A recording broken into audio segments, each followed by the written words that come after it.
एक तरफ मैं हूँ जो 25 साल से सियासत में हूँ, और एक वो है जो घर में बैठे हुए सियासत से कोई लेना देना नहीं। मिल्लत के सामने ऐसे हालात, वो बोल रहे हैं कुछ भी ऐसा मामला आएगा तो मैं ठहर के आपको हल करके दूंगी। नहीं होता बोल रहे हैं। किसी और की ख्वाहिश पूरी करने के लिए, किसी और सियासी मकसद को पूरा करने के लिए वो ठहर रहे हैं। ये हिसाब किताब का काम नहीं है। फैसला हक का होना है, फैसला सच का होना है। हम लोग मुसलमान हैं और हमारी एक तारीख, हम हक का साथ देने वाले लोग, और दुनिया को हक क्या है और बातिल क्या है इसकी पहचान कराने वाले लोग। सियासत जमहूरी निज़ाम में सियासी इक़्तिदार की एक बहुत बड़ी सीढ़ी है, और इक़्तिदार इंसान की ज़िंदगी में तरक्की का सबसे बड़ा हथियार है। मगर अफसोस, मिल्लत को इस जमहूरी निज़ाम के बारे में, इलेक्शन के ताल्लुक से बहुत ही कम फिक्र है, और सियासी इक़्तिदार की अहमियत को बड़े ही कम आंका जाता है। अरे सियासी फैसला, अरे जो होने वाला है अल्लाह देखेगा, हमको पालने वाला रब है। बेशक हमको पालने वाला रब है, उसमें कोई तो राय नहीं। मगर जमहूरी निज़ाम में आपको सामाजिक तौर पर, एजुकेशनली, सोशली आपको डेवलप होना है। क्या ज़रिया है? आपकी आवाज़ असेंबली में जब तक नहीं उठेगी, पार्लियामेंट में नहीं उठेगी, आपके इंटरेस्ट को कौन प्रोटेक्ट करेगा? आज बहुत सारे नौजवान यहाँ पर मौजूद हैं।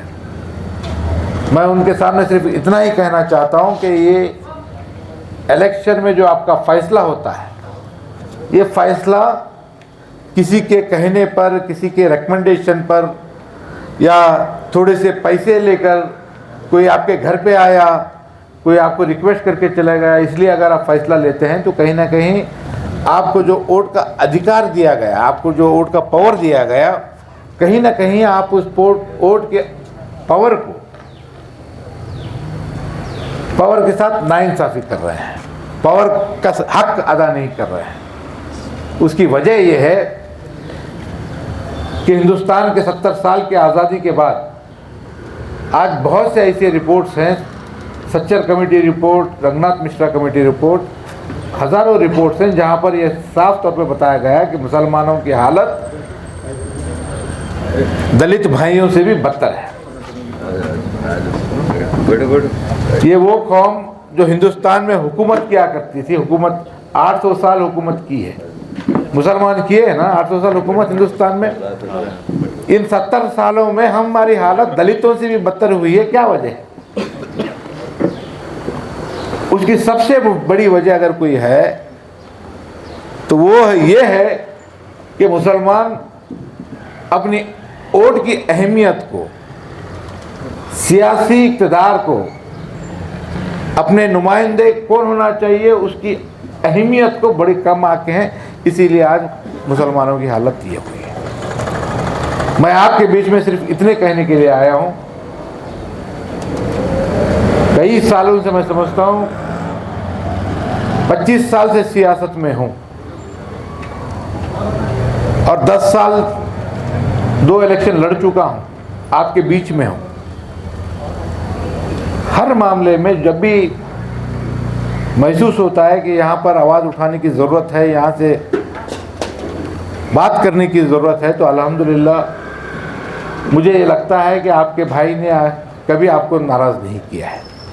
हर मामले में एक सीने की तड़प लेकर आगे बढ़ा हूँ, नहीं बढ़ा हूँ, चाहे नेशनल टीवी पे हो, इंग्लिश चैनल्स पे हो, या रोड पे उतर के ऐसे जांच के ज़रिए मैं बात किया हूँ। आज आपके बीच में इंसाफ के लिए आया हूँ। मैं सारी चीज़ें अपनी तड़प को लेकर के किया हूँ, आज आपसे इंसाफ के लिए आया हूँ।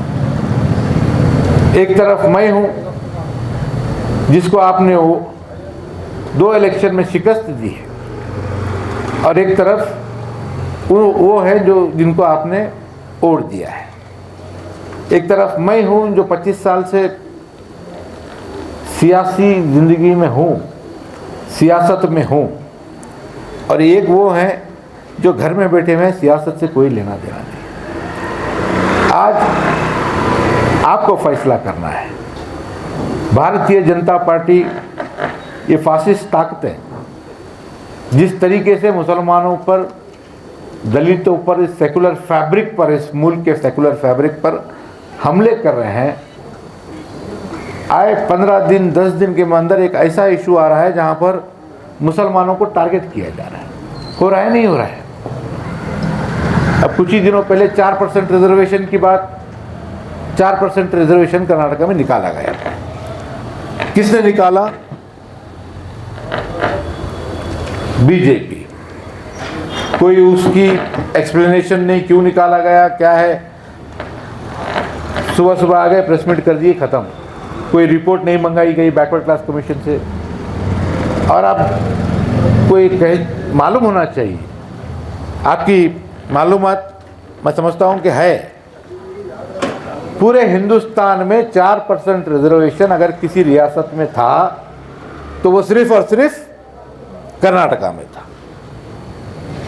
और ये 4% रिजर्वेशन देने का काम किसने किया? किसने किया? कब हुआ है 4% मुसलमान को रिजर्वेशन? देवेगौड़ा साहब के पास मालूम है आपको? नहीं मालूम। बहुत से लोगों को, मुसलमानों को नहीं मालूम कि जो 4% रिजर्वेशन जो दिया गया था, ये सिर्फ और सिर्फ कर्नाटका में दिया गया था। और वो देने वाले हमारे पार्टी के सुप्रीमो एच.डी. देवेगौड़ा साहब।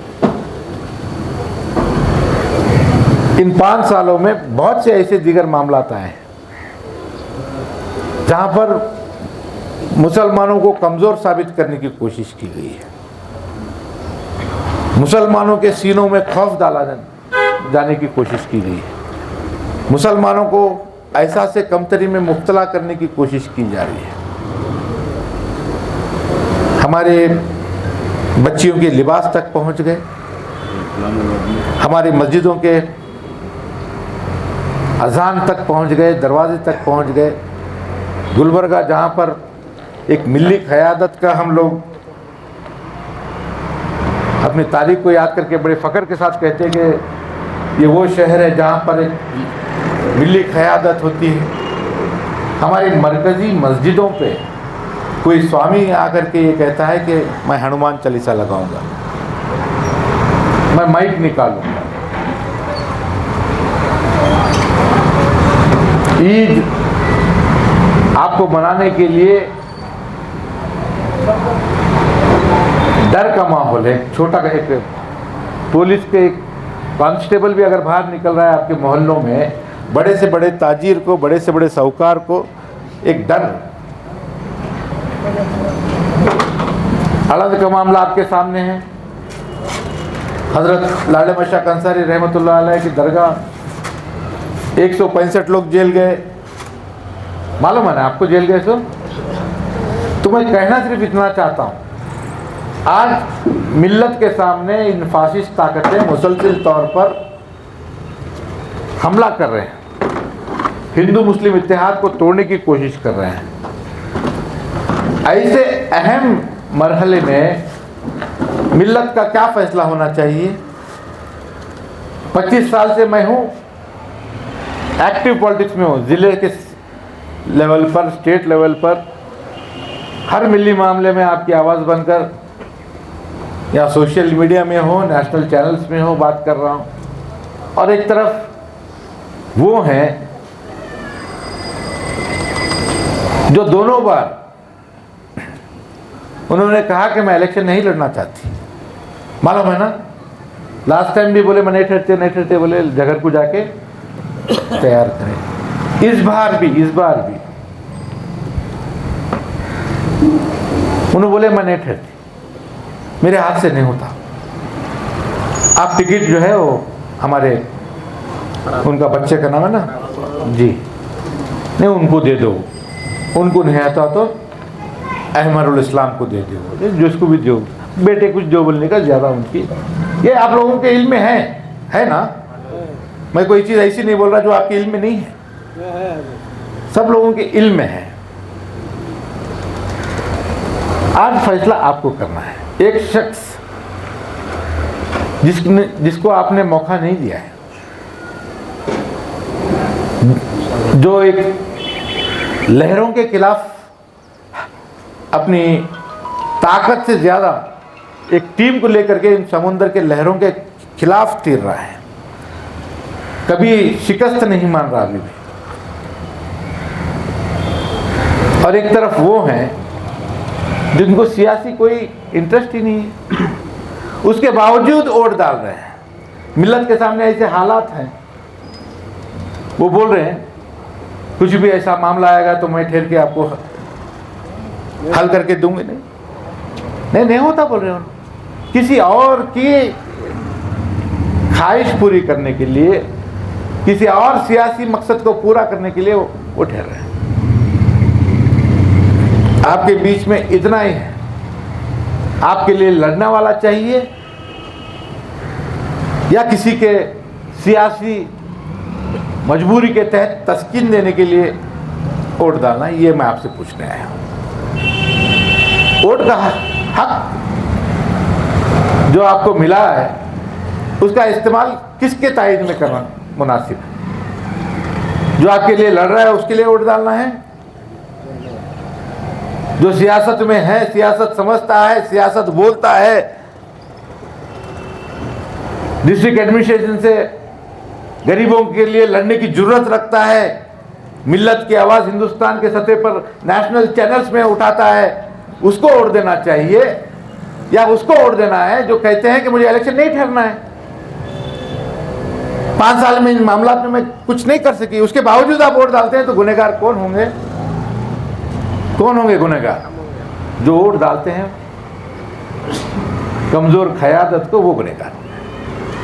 तो मैं ज़्यादा वक्त नहीं लूँगा। रमज़ान का ये मुबारक महीना, मुझे पूरी उम्मीद है